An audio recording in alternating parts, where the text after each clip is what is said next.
Let's get started with the midterm shit. I got to pee real quick. I'll be back in a brief moment, okay? I'm going to go pee, and then I'll be back in a second.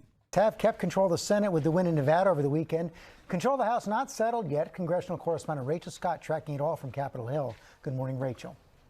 George, good morning. The party in power typically suffers big losses in a midterm election year. You add to that sky-high inflation and low approval ratings, but President Biden is on track to do something that few presidents have done in their first midterm election.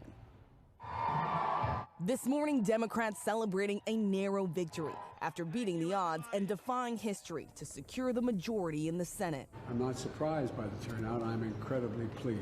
Nevada handing Republicans the crushing blow. Democratic Senator Catherine Cortez Masto winning re-election, defeating Republican Adam Laxalt in one of the tightest races in the country. Whether you voted for me or not, I will always fight for you. Always. With Senator Mark Kelly's win in Arizona, Democrats now have 50 seats, with a chance to pick up one more in Georgia's runoff election next month. Our message is the same. This election is about who's ready and who's fit to serve the people of Georgia. 6 days after the midterms, Democratic Senator Raphael Warnock and Republican Herschel Walker back out on the campaign trail. If you voted last time, go vote for me again. But tell the people that didn't vote for me, they need to vote for me. It's all far from the red wave Republicans were hoping for. At least 30 of President Trump's hand-picked candidates lost, including several high-profile election deniers. Now Republicans are grappling with what went wrong. What I think people said was, look, we can work on these policies later, but as Americans, we got to fix extremism right now. Others blaming turnout. Election day, our voters didn't show up. We didn't get enough voters. It's a complete disappointment. Yeah, bro, because you're fucking too busy trying to kill Harry Potter, dog. What the fuck? What do you mean? Expecto Patronum looking ass motherfucker, dude. Holy shit. What are you doing? That's crazy. That's crazy. They got Voldemort in the fucking flesh out here on television talking about, you know, people are not coming out to vote for the elections.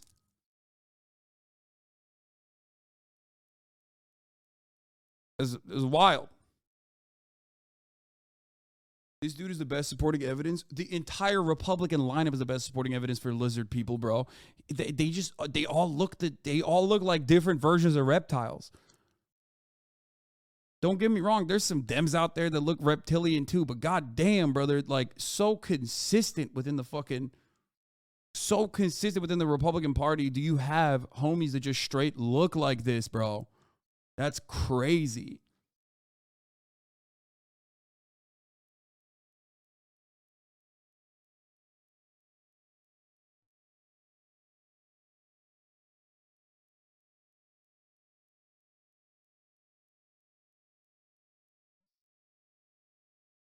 Republicans were focused on the number one issue for voters, record high inflation. But in exit polls, abortion ranked a strong second. Control of the House is still up for grabs. 18 races still not called. Republicans only need to win 7. But Democrats say they're still in the fight. President Biden acknowledged that it will be a stretch for Democrats to hang on to the House. If Republicans do win, it will be by a narrow majority. And some of these races still just so tight across the country where votes are still being counted. In Colorado, conservative Lauren Boebert is ahead by just over 1,000 votes, George. Okay, Rachel Scott, thanks very much. Who's going to be leading the House? Anyone's guess right now. Hi, everyone. George Stephanopoulos here. Thanks for checking. This morning, Democrats are celebrating their narrow Senate majority. Listen, big homie at the G20 already fucking threw the hat, okay?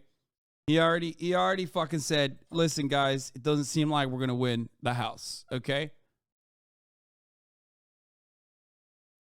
Is he saying he hit? Oh, my. 28,000 likes. Oh, no.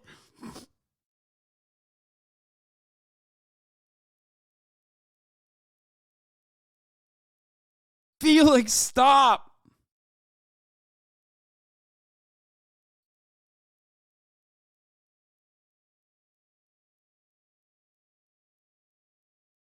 Oh, shit. When's he coming on? Probably not today, but I'll probably have him on tomorrow.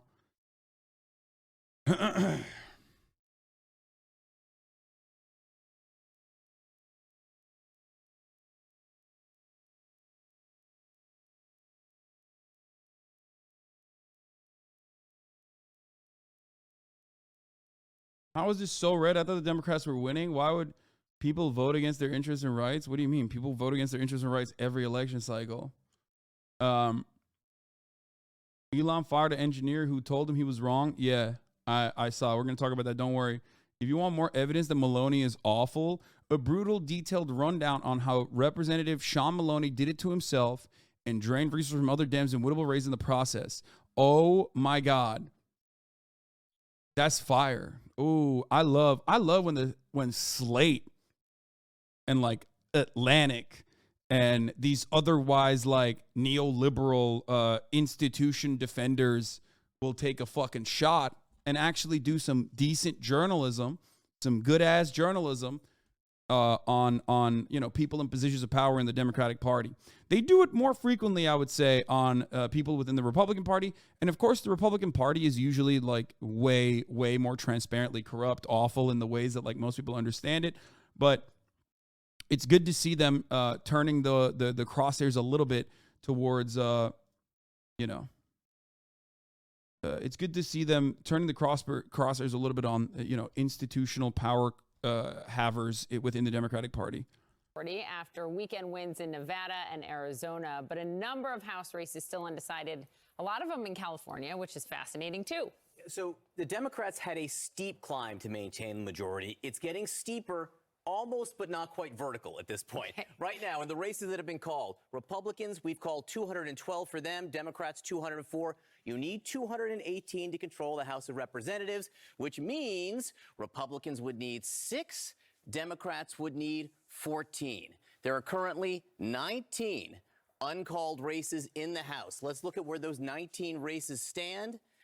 Republicans lead in 10. They only need 6. Democrats lead in 9. They need 14, which means if you look at this map, Democrats need to hold every blue seat here and flip 5. Not happening. 5 of these red seats to blue. Is there a path? Is there? It's tight. It's very tight. Maybe, but it's getting, as I said, more difficult. Let's write that number 5. Let's look at California very quickly. The 2 most promising races from Democrats where they're still trailing are California's 13th, just 84 votes separate the two, only 46%. Wow, 84 votes. Right, there's room there. Yeah. They could win there. Here, California's 22nd district, almost 3,000 votes, but only 39% in. It's still possible there. Let me just write that down for you here. So if you're being optimistic and giving both those seats to the Democrats, that's 2. Can you get 3 more? That's where it gets very, very hard. I want to look down here to California's 41st congressional district. 4,000 votes separate the two, but Saturday, it was 2,000. The lead for the incumbent Ken Calvert is growing. Only 59% in, but going in the wrong direction for the Democrats. Where Democrats' hearts might get broken is Arizona. Every vote counts. People, seniors vote every election. Here's the problem, okay? Like California is very different. California is very, very different than everywhere else, okay? You have to understand there's a lot of fucking red-ass districts in California. That's just the case. And then also on top of that, there are a lot of red districts in California. It's basically a country within itself. And then also on top of that, there are a lot of areas where, California's Democratic Party is just the same kind of like machine politics demons that you have in New York.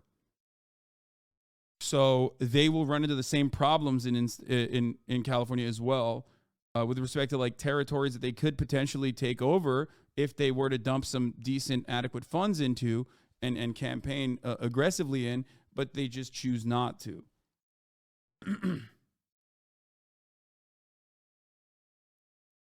Okay, quickly, in Arizona's 6th congressional How can you live in California and think, yes, I want more of the bad things? Bro, you're like 70 years old living in fucking Palm Springs, or you're like 45 to 65 living in a deep red rural district, because California is not fucking Los Angeles. It's not Oakland. It's not San Francisco. It's not San Diego. San Diego does have some red ass fucking areas, and so does Los Angeles, by the way. Remember, California has a bunch of fucking rural ass places. California is the state that gave us Nixon and Ronald Reagan. Okay? Most of you do not remember this. Most of you do not recognize this. Most of you do not understand this, because for your adult lives, California has been a deep blue safe haven, right? That's not how it is. There's a lot of rural voters out in California. Yeah, you got Kevin McCarthy and Devin Nunes, and of course, there's a lot of places. There's a lot of places in California that where people are just like it's a 2-horse town basically. And then there's also the rich conservatives that live in California as well. Obviously, they're still outweighed by the higher educated, rich liberals. Oftentimes that vote for the Democratic Party, even if they have conservative leanings, right? But you have Orange County, a place like Orange County where there's just like a lot of rich, rich conservatives that live there. Huntington Beach. You have places in San Francisco where there's a lot of tech conservatives that are like, they usually vote liberal though, but you know, they have a lot of conservative leanings and associations, which is part of the reason why some of our representatives that come out of California are people like Nancy fucking Pelosi. Like, think about that. You're looking at a place like San Francisco and you're thinking to yourself, how the fuck could we have like such a conservative? How the fuck could we have such a conservative Democrat come out of there? And it's because, you know, people who are at the top of the Democratic Party's machine are going to always have a conservative slant regardless. But then also on top of that, they have conservative constituents, liberals who are conservative. Temecula, Riverside.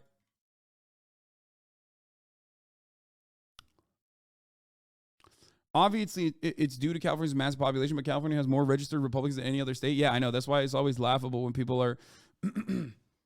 That's always laughable when people think that, like, California is California, when it's like there are more Republican voters inside of the state of California than, like, the Republican voters of, like, 4 states combined.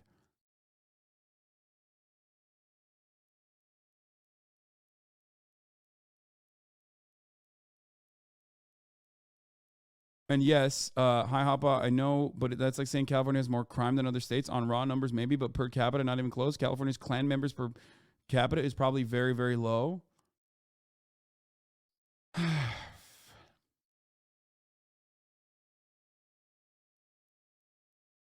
District down here, again, John Ciscomani, his lead actually grew a little bit last night, going in the wrong direction for Democrats here. 93% in, 1,700 votes separate them. This is the one that You're right, though. It is concentrated. Exactly. It's concentrated in a lot of red areas. really is bugging Democrats this morning. You can see David Schweiker. Personally, I disagree with you. Us Californians have been one of the few states to be able to consistently push progressive policies forward. Yeah, like Prop 22. So progressively changing the finally accelerating like America's gig-based economy into tech serfdom, you know? Yeah, like that, right? Or California's disastrous housing policies. Is that what you're talking about? Like places like California, states like California and states like New York are deep blue, but they're deep blue in the worst way possible. You would expect them to be significantly more progressive and actually go out and try progressive policies at the state level. And instead of doing that, they do the exact opposite. Those are neoliberal safe havens who will turn around, okay? They are neoliberal safe havens who will absolutely turn around and test out some of the most awful fucking garbage policies. Medicare for all will never get pushed through. Prop 22, on the other hand, is the type of thing that you still see in a place like California, which you would not expect. That's like some Alabama shit. You know what I mean?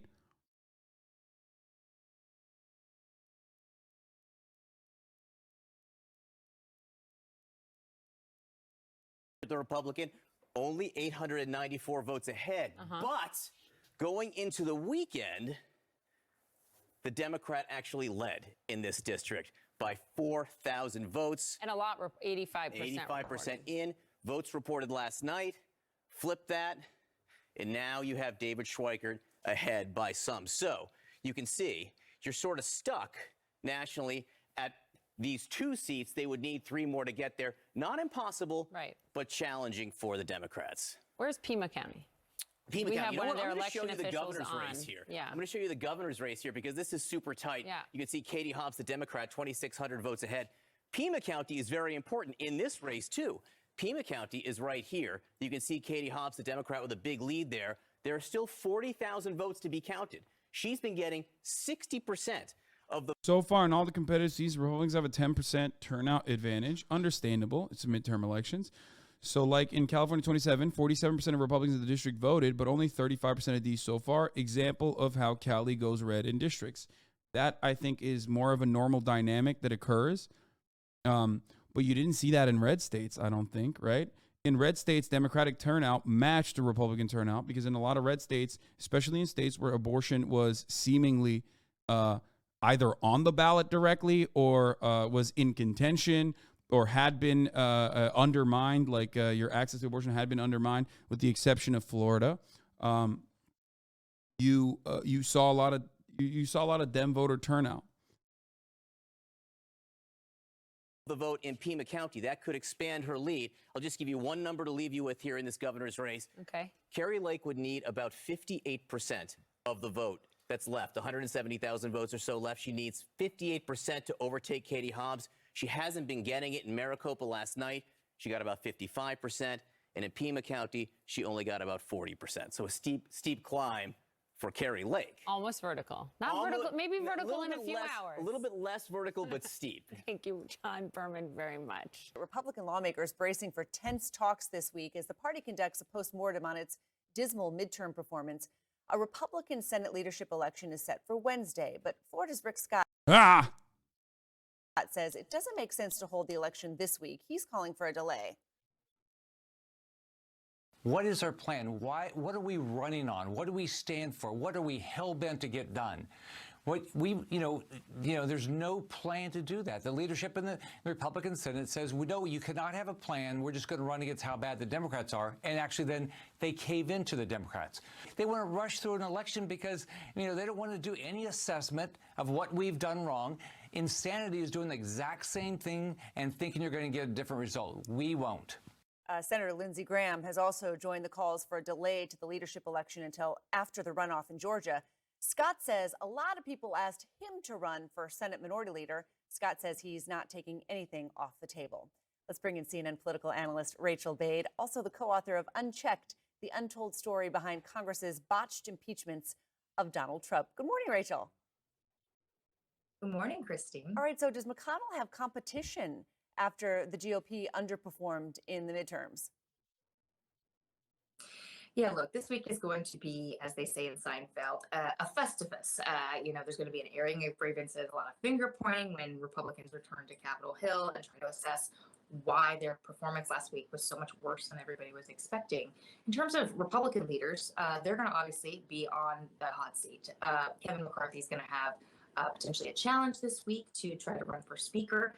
He's in more trouble, I would say, than Mitch McConnell. McConnell is seeing right now a lot of senators try to put the blame on him. And it's interesting because a lot of the senators who are most vocal criticizing McConnell are senators who are looking at running in 2024 and kind of want to win over Trump's base. And so they're not casting blame on Trump.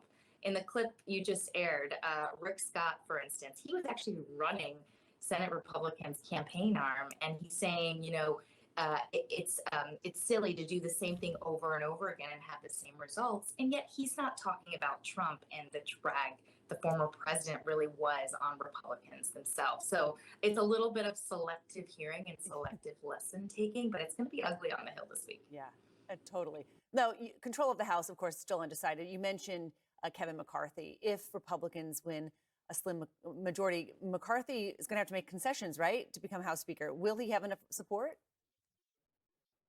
That's the big question right now. I mean, McCarthy's camp has been projecting a lot of confidence, saying that they have sort of been laying this groundwork, reaching out to members who kept him from becoming Speaker just a few years ago in 2015 after John Boehner retired. But it's really deja vu for him. It's the same crop of Freedom Caucus conservatives who are saying, we're not going to give you our vote until you give us what we want in terms of rules changes.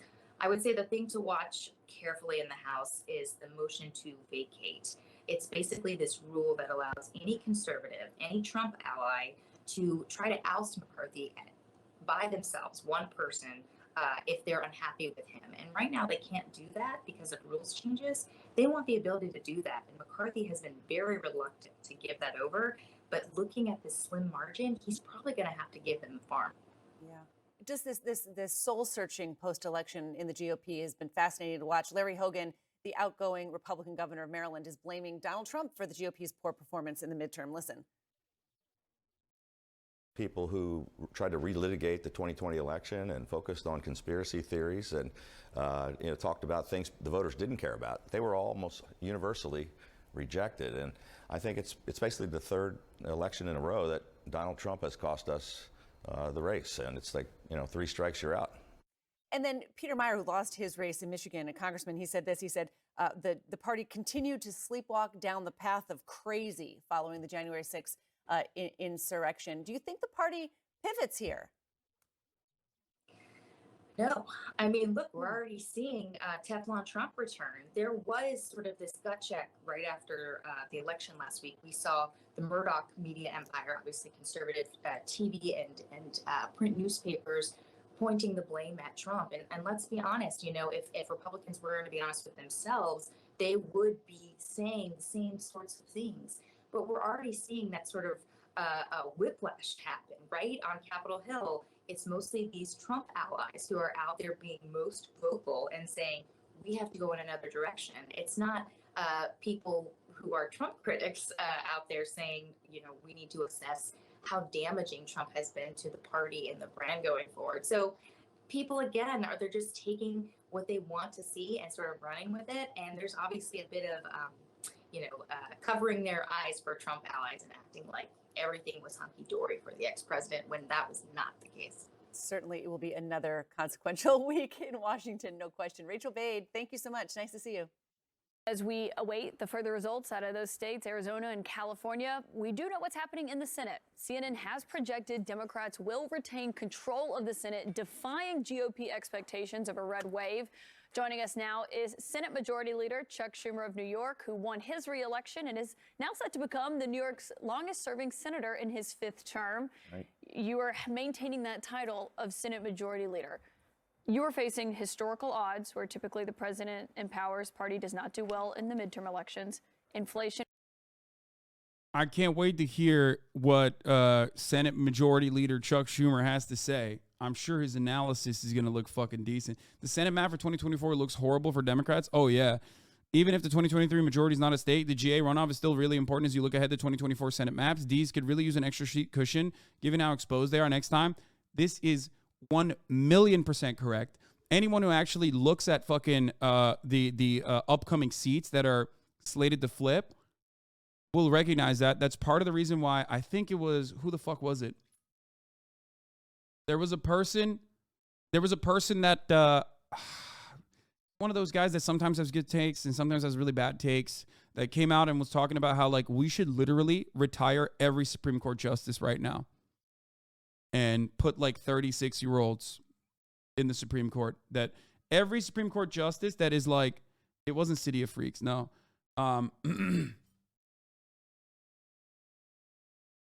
It was basically like every Supreme Court justice that you could fucking retire right now on the Democratic side, you need to push them to retire. That is like old. It wasn't Matt Iglesias. No. It was like Matt Stoller or whatever. I think that was who it was. Now, they even said, no, Sotomayor and Jackson are super young still. Okay, not Jackson. Jackson is young. But they even mentioned Sotomayor. And people got very mad at him. Okay? People got very, very mad at him because they were like, Sotomayor is good, but she's not young. And she's getting old. Antonin Scalia died at the age of 79. Oh, it was Dylan Matt. Yeah, here it is. Assuming the Dems hold Senate, this is a good time for Kagan and Sotomayor to retire. That seems premature, but Dems have had 12 and 14 year-long stints without a Dem president Senate to pick and confirm judges. In 14 years, Sotomayor will be 82. Scalia died at 79. Okay? You want to know why I think this is a good idea? Because Republicans would do this. If it was happening, if the reverse was happening on the Republican side, Republicans would do this. Okay? That's how I know this is a good idea, because they're so fucking good at court stacking. They're so good at undermining like legislative power and and basically switching the legislative action over to the state legislatures and the court system. Like, they are very good at getting their bills passed. They're very good at getting their bills passed despite not having the majority that they need. You know what I mean? So that is basically what's happening here.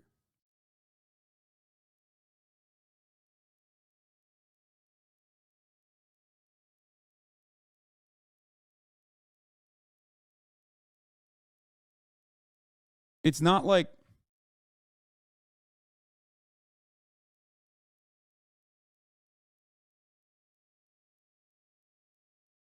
it's not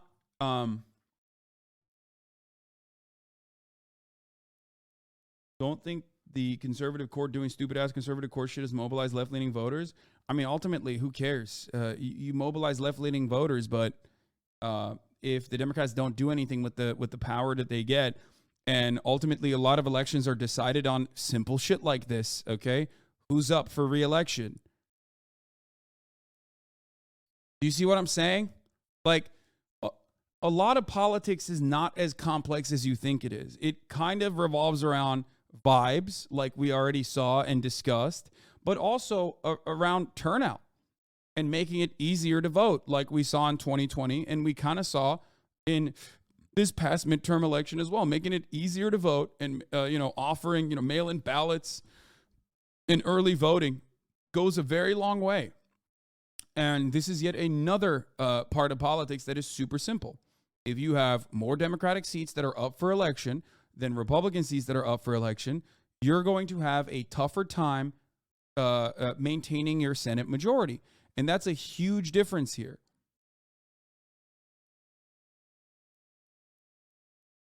Do you get what I'm saying? When you lose an election to vibes, you always lose an election to vibes.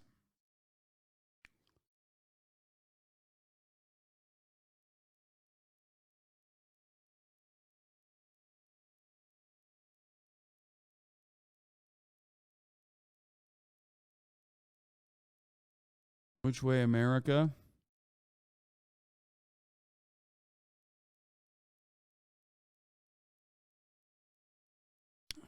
I love that Ron DeSantis literally is copying Trump's flow so hard.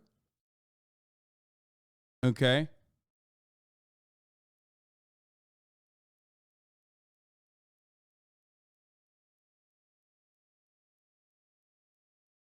That he decided to literally take his fucking stance. That's wild, man. Like, when you're trying to be the authentic thing so hard, and you want to be him so bad that you just carbon copy even like your behavior, your words, and then even the way you're stanced up, that's crazy to me.